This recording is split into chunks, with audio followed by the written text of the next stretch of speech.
Hi guys, welcome to Wrestling Fan Open by Night. Thank you ever so much for tuning in. If you're new around here, hit that subscribe button, hit that bell icon, and select all so you'll be notified anytime I want to do any videos. Now with you guys, I just want to say this, right? As you know full well, I respect what AEW stand for and what they're trying to be and momentum going forward. Did WrestleDream 2025 deliver for me as a wrestling fan? Yes. There's a few things I wouldn't mind changing, because at the end of the day, we are allowed to have our opinions. And I gotta say, the reason why I'm out of breath, because I'm just dumbfounded what I saw. I stayed up till 5 o'clock in the morning to watch it. Sorry, 5:30. And now I'm recording this for you straight after. I'm just blown away with what I saw. But all I can say is that whole card was not to be slept on at all. Considering they didn't have MJF, they didn't have the likes of Swerve Strickland, to say they didn't have the likes of Darby Allin, they had what they've got. And I don't mean that by like the scrape of the barrel sort of scenario. Literally, I was blown away with that pay-per-view. The things I would have changed, I would have had Mercedes Moné lose the title instead of gaining the title with the Women's Ring of Honor Championship. Because the way she treated Kris Statlander at the end of her clinic of a match with Toni Storm, which says, "Get out my ring," sort of thing. I thought, here we go, she's going to lose the title. Nope, she didn't lose the title. She made 11 belts. And then obviously Kris Statlander attacks her at the end of that match, sort of thing. But I just want to point this out, right? Mercedes Moné, / Banks, whatever you want to class her as, right? She's got all these belts, bringing prestige to these belts, bringing eyes to the product that don't normally watch the product if they're available to watch on like demand services and so on like that. So it has its purpose with all these belts. And the hindrance on the social media is bloody shocking.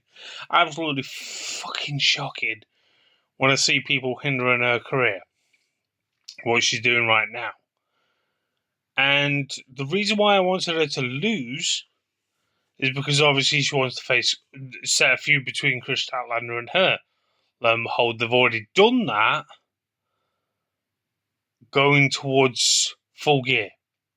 So Mercedes has challenged her, but you've got to realise Mercedes started it first.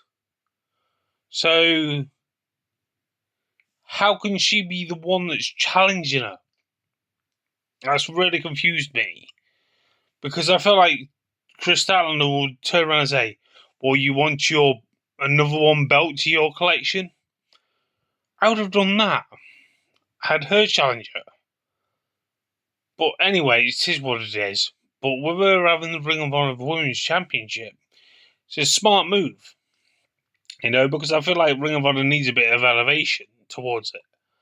To see how many people want to tune into that product. That's why I was saying the reference to about all these belts that she's won around the world. Because people want to tune in and watch her for who she is and what she's doing for the women's wrestling. I tell you one thing, we were spoiled for choice with women's wrestling today. There was 4 women that were absolutely incredible. 4 women's matches, including the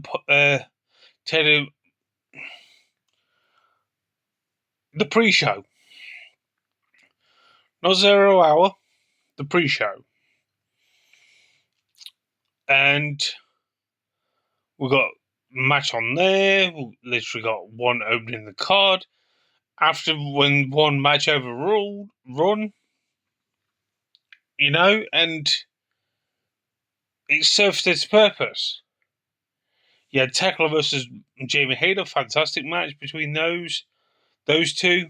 You had a fantastic match with Toni Storm, and oh my god, everything! I'm just blown away with it. I'm not going to go through every match, obviously. I never do that, but I had to mention one thing I would have improved and made sense of it all.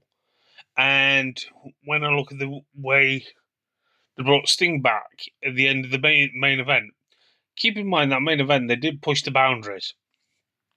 Even I winced a bit, to the point where every time when Tony Khan thinks of these ideas, where can they go? Where can they go to get people talking about them, to get people reporting about them, giving them negative feedback? Bad publicity is good publicity.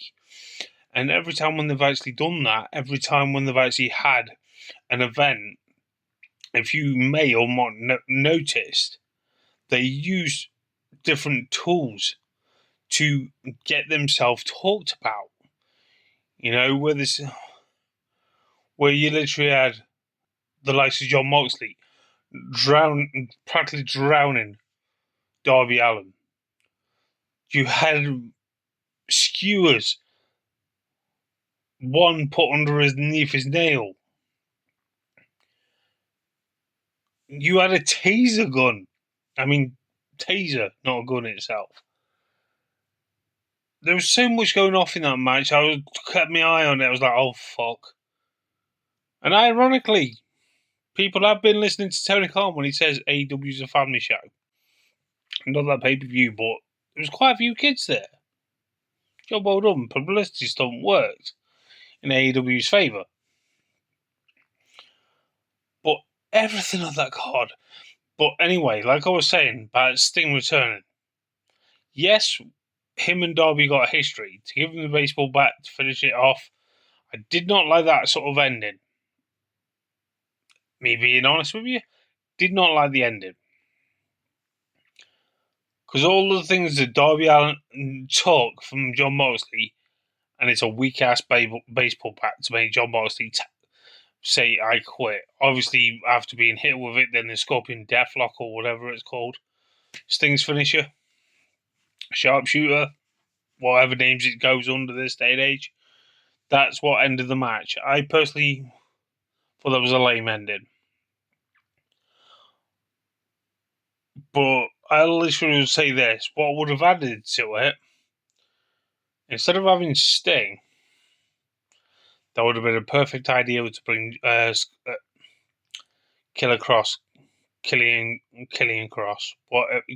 whatever he's going under now, right? I don't mean that in a bad light. I'm just not thinking straight at this time in the morning. I would have literally had him be in place of Sting, setting up a feud between him and Mox straight off. Because you look at Mia Sharapova? Whatever her name is. She's technically not wrestled for AEW yet. She's interfered with matches, but that's about it as far as I can remember. So it would have been ideal to bring her in. I mean, Scarlett Bordeaux. Bring her in. Attack the likes of Miss Sharapova. Set up a match between Jon Moxley, Killian Cross versus Scarlett Bordeaux and Mia Sharapova at Full Gear. It would have been golden doing it that way. But this event, I'm just speaking my mind as I do about professional wrestling. I've done it for years. I would have booked it like that. Then that would give people another reason to tune into Full Gear other than what one match we've actually been sort of offered but not accepted yet. If you know what I mean. I love the tension between the likes of Tanesha and Okada. That's the reason why they didn't win the tag team titles, which I'm glad they didn't, because I'm waiting for that at some point. Tanesha and Okada to actually have their match for the belt that Okada's got. I can't remember what it's actually fucking called. Brain fart. I do apologise. But I love the way Bandito is actually working well together. Kyle Fletcher and Mark Briscoe, phenomenal match. The tag team match between Jack Perry, Luchasaurus, and the Young Bucks, Matt Jackson, Nick Jackson, phenomenal match. I've already mentioned Tekla and Jamie Hayter. I know I'm skimming through it. I know I do apologise. But what you expected this time in the morning when I'm recording this? It's just... this event is definitely not to be slept on. You know? From obviously the likes of Jet Speed, you had the likes of FTR and it's not the buy-in. I'm used to calling it the buy-in because of how it used to be. Different format now. I'll probably watch the media thing tomorrow. But all in all, guys, AEW did a majorly good job today. Tell me your thoughts. How did you feel it? Feel for it. But anyway, guys, I'm off. I'm absolutely shattered. I'm going to sleep now. I need to. Anyway, till next time, remember, keep hitting the subscribe button. Keep hitting that bell icon so you'll be notified anytime when I do videos. Select all, please do. Until next time, catch you guys later.